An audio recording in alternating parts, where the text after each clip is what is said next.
नमस्कार मित्रांनो, श्रीमंत कट्ट्यावरती आपल्या सर्वांचं पुन्हा एकदा स्वागत आहे। मी सुजित साठे आपल्या सर्वांचं स्वागत करतो। आजचा जो विषय आहे तो आहे की ज्याला आनंद पाहिजे तो प्रतिस्पर्धा करत नाही। आता हे वाक्य मी बोललो जरी असलो ना, ह्या वाक्यामध्ये खूप मोठी डेप्थ आहे। कसं माहिती आहे का, आपण जन्माला आल्यापासून आपल्याला प्रत्यक्षरित्या किंवा अप्रत्यक्षरित्या फक्त एक स्पर्धा शिकवली जाते आयुष्यभर, आणि त्या स्पर्धेमध्ये आपली इच्छा असो नसो आपल्याला सामील व्हावं लागतं, कारण ते या जगाचे नियम असतात।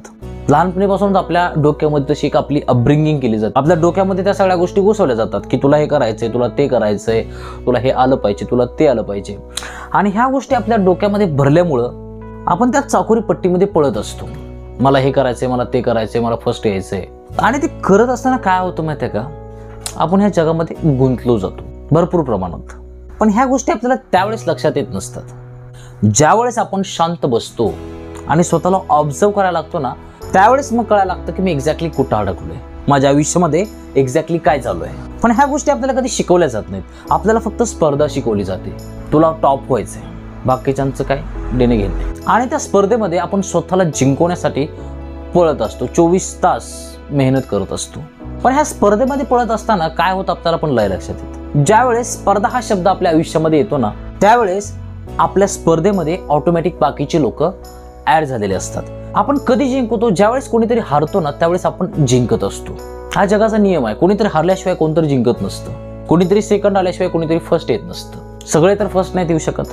पण ह्या स्पर्धेमध्ये पळत असताना प्रत्येकाच्या आतमध्ये एक भावना येते की मला फर्स्ट यायचंय। तो समोरच्याचा विचार नाही करत, फक्त स्वतःचा विचार करतो। मग समोरचा हारला तरी पण ह्याला नाही फरक पडत, मी फर्स्ट आलो पाहिजे। बघा, आपण जे मोठमोठे इलेक्शन्स होत आहेत, लोक काही करतायत, किती खालच्या पातळीला जात आहेत, का जिंकलं पाहिजे।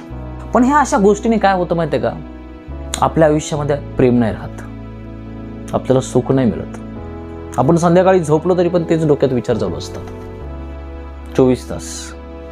त्या चक्रव्यूहामधून आपण बाहेरच पडत नाहीत।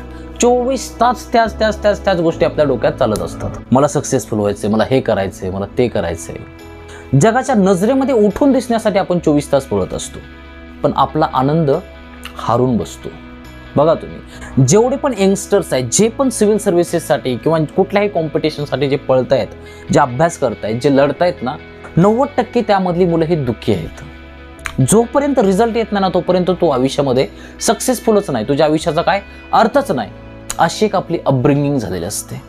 बघा तुम्ही, मी बरेचशी मुलं बघतोय कित्येक वर्ष झालं तिथं अडकून पडलेत।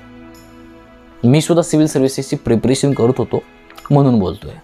11 वर्ष मुलाने अभ्यास केलाय, कशासाठी? स्वतःला सिद्ध करण्यासाठी।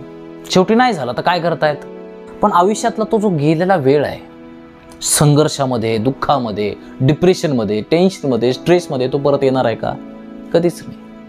आपल्याला फक्त दुःख शिकवलं चाललंय, आपल्याला आनंद नाही शिकवला जात। त्यामुळे मागच्या जे येणाऱ्या पिढी आहेत ना, त्या सक्सेस होण्यासाठी नको म्हणतील, कारण आपण चुकीच्या गोष्टी पेरत चाललोय। आपण सक्सेसफुल झाल्याशिवाय आपल्याला सोसायटीमध्ये मान्यताच नाही, अशी एक आपली धारणा झाली आहे सगळीकडे। जोपर्यंत आपल्याला कुठली तरी नोकरी लागत नाही ना, आपल्याला कोणी व्हॅल्यूज देत नाही। त्यामुळे आपण पळत असतो, त्यासाठी लोकांनी आपल्याला मान दिलं पाहिजे, लोकांच्या नजरेमध्ये आपली व्हॅल्यू वाढली पाहिजे। नाही जरी म्हणलं तर मोस्ट ऑफ द टाइम हेच रिझन असतं, आपण स्वतःची सक्सेस ही लोकांच्या डोळ्यामध्ये बघत असतो। पण ज्याला खरा आनंद पाहिजे ना, मी मागच्या व्हिडिओमध्ये बोललो देखील होतो की एक्झॅक्टली खरा आनंद काय असतो, जो परमनंट असतो। जेवढे पण या जगामध्ये संत होऊन गेले ना, त्यांनी कधी कोणाची स्पर्धा नाही केली, कारण त्यांना आतमधला जो आत्मबोध आहे ना, तो झाला होता। त्यांना माहित होतं की मी एक्झॅक्टली आतून काय आहे। त्यांनी कधीच कोणासोबत स्पर्धा नाही केली। इव्हन लोकांना सोडून ते स्वतः कुठेतरी एकांतामध्ये जाऊन त्यांनी वेळ घालवलाय। आपले तुकोबारे असतील, आयुष्यातला भरपूर काळ त्यांनी भंडारी डोंगरावर घालवलाय, एकांतामध्ये। ज्या लोकांसोबत मला स्पर्धाच नको, अजिबात नको, मी स्वतःच्या आयुष्यामध्ये स्वतःमध्ये खुश आहे। पण हे कधी कळायला लागतं, हे कधी आतून यायला लागतं? ज्यावेळेस आपल्याला आत्मबोध व्हायला लागतो, ज्यावेळेस आपल्याला दुनिया हळूहळू कळायला लागते, ज्यावेळेस आपलं मन स्थिर व्हायला लागतं, आपल्याला सगळ्या गोष्टी दिसायला लागतात। पण हे आपल्यासोबत मोस्टली होत नाही, आणि होऊ दिलं जात नाही। कारण जर आपण असे विचार करायला लागलो ना, संपूर्ण दुनिया आपल्याला नावं ठेवत असते, काय तर तिसरंच करत बसले, माणूस घाणी आहे, एकटे हिंडतंय, एकटे राहतंय। पण जर आपल्या आयुष्यामध्ये जर असे सिम्पटम्स असतील, जर आपण लोकांना सोडून जर एकटं राहण्याचं जास्त प्रेफर करत असू ना, तर ते आपल्यासाठी खूप चांगली गोष्ट आहे आयुष्यामध्ये। आणि ज्याला आनंद कळाला ना तो दुसऱ्याकडे बघतच नाही. ज्या वेळेस आपण आतून फुलफिल होतो ना त्यावेळेस आपल्याला कोणाची गरज नाही भासत. कोणी कितीही मोठा असला ना आपल्याला फरक नाही पडत, कारण आपल्याला आतून माहित असतं की ऍक्च्युअल मी आतून कोण आहे. त्यामुळे समोर कोणी जरी आला ना आपल्याला फरकच नाही पडत. पण हे असं आयुष्य जगता आलं पाहिजे. लोक आपल्याला असं आयुष्य जगू देत नाहीत. इव्हन आपण सुद्धा जगत नसतो अशा गोष्टी, कारण एकटं राहणं हे खूप मोठी धाडसाची गोष्ट आहे. हे सहजासहजी होणारी गोष्ट नाहीये. एकटं राहण्यासाठी खूप मोठी ताकद लागत असते. नाहीतर एकटं राहून सुद्धा जर आपण दुसरे काहीतरी उद्योग करत असू ना तर काय उपयोग नाहीये त्या एकांताचा. स्वतःचा आत्मनिरीक्षण, स्वतःचं इंट्रोस्पेक्शन करता आलं पाहिजे, त्याच्यासाठी एकांत आहे. पण आपण ह्या गोष्टी कधी बघतच नाही आणि ह्या गोष्टी आपल्याला कोणी सांगत नाही. ज्याला आनंद पाहिजे ना तो प्रतिस्पर्धा करत नाही, कधीच करत नाही. आता माझ्या बाबतीत सांगायचं झालं तर भरपूर लोक आहेत मला पण नाव ठेवतात. मला जो माझ्या आयुष्यामध्ये संपूर्ण आनंद जो मिळतोय ना तो मिळतोय जाणून घेण्यामध्ये, शिकण्यामध्ये, आणि त्या गोष्टी मी करत राहतोय. मला प्रचंड आवड आहे सगळ्या गोष्टी जाणून घेण्याची, शिकण्याची. पण जो माणूस प्रचंड पैशांच्या मागे लागला ना त्याला ह्या गोष्टी नाहीत करणार. त्याला कोणी जरी येऊन सांगितलं ना त्याच्या डोक्यात ह्या बसतच नाहीत. पैसा महत्वाचा आयुष्यामध्ये, मी म्हणत नाही पैसा महत्वाचा नाहीये, पण पैशापेक्षा सुद्धा मोठी गोष्ट ज्यावेळेस आपल्याला दिसते ना त्यावेळेस आपण स्पर्धा नाही करत. आपल्याला माहित असतं की मला एक्झॅक्टली किती लागतं. संत कबीरदासजींचा एक दोहा आहे, आय थिंक, साई इतना दीजिए जा में कुटुंब समाए, मैं भी भूखा न रहूं और कोई भी भूखा न जाए.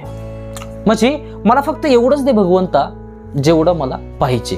पण आपल्याला आपली भूकच कळत नाही. आपण इतकं या स्पर्धेमध्ये इतके भयानक अडकलेलो असतो ना, जेवढं जास्त येईल तेवढं आपल्याला कमीच पडतंय, कितीही कमवा. त्यामुळे आपल्याला आयुष्यामध्ये प्रेम नाही मिळत. पण ऍक्च्युअल खरं प्रेम काय असतं हेच 99.99% लोकांना माहीतच नाहीये. त्यामुळे ते भेटण्याची कल्पना सुद्धा आपल्या डोक्यामध्ये कधी येतच नाही. ज्यावेळेस आपल्याला प्रेम कळतं ना, प्रेम आणि आनंद ह्या एकाच नाण्याच्या दोन बाजू आहेत. ज्यावेळेस आपल्याला आनंद कळतो ना त्यावेळेस आपल्याला प्रेम पण कळालेलं असतं. ज्यावेळेस कळेल ना त्यावेळेस माणूस स्पर्धा नाही करत, तो स्वतःमध्ये खुश असतो 24 तास. तो स्पर्धा केली तरी स्वतःशी करत असतो. मला आणखी स्वतःमध्ये ग्रोथ करायची आहे, मला माझं आयुष्य आहे त्यापेक्षा आणखी भारी बनवायचं, ह्यासाठी तो लढत असतो. प्रतिस्पर्धा नाही करत तो. दुसऱ्या व्यक्तीविषयी डोक्यात विचारच येत नाही. पण त्यासाठी आनंद म्हणजे काय हे आपल्याला माहित असलं पाहिजे. मोस्ट ऑफ द लोकांना आनंद म्हणजे काय हेच माहित नाहीये. जी गोष्ट आपल्याला माहितच नाही ती आपण मिळवणार कशी. गुण गाईन आवडी ह्याची माझी सर्व गोडी. कुणाचं गुण गात आहे? भगवंताचं. ह्याची माझी सर्व गोडी. पण ह्या गोष्टी आपल्याला कोणी सांगत नाही. ह्या गोष्टी आपण कधी समजण्याचा प्रयत्न पण नाहीत करत. आपण त्या बाजारामध्ये एवढे प्रचंड अडकलेलो असतो ना आपल्याला पण नाही कळत आपल्यासोबत काय होईल ना आपण काय करायलोय. जायची वेळ येते तरी पण नाही कळत. ज्या दिवशी आपल्याला आयुष्यामध्ये आनंद कळतो ना मग आपण प्रतिस्पर्धा करतच नाही, कधीच नाही. आपण स्वतःमध्ये खुश असतो भरपूर. कोणाची गरजच भासत नाही.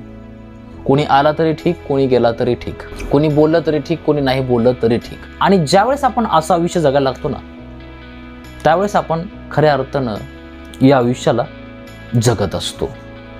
त्यामुळे आनंद समजून घेणं हे खूप महत्त्वाचं आहे. आय होप की आज माझ्याकडून तुम्हाला बऱ्यापैकी ऐकायला मिळालं असेल. जर गोष्टी आवडल्या असतील तर तुम्ही कमेंट बॉक्समध्ये मेन्शन करू शकता.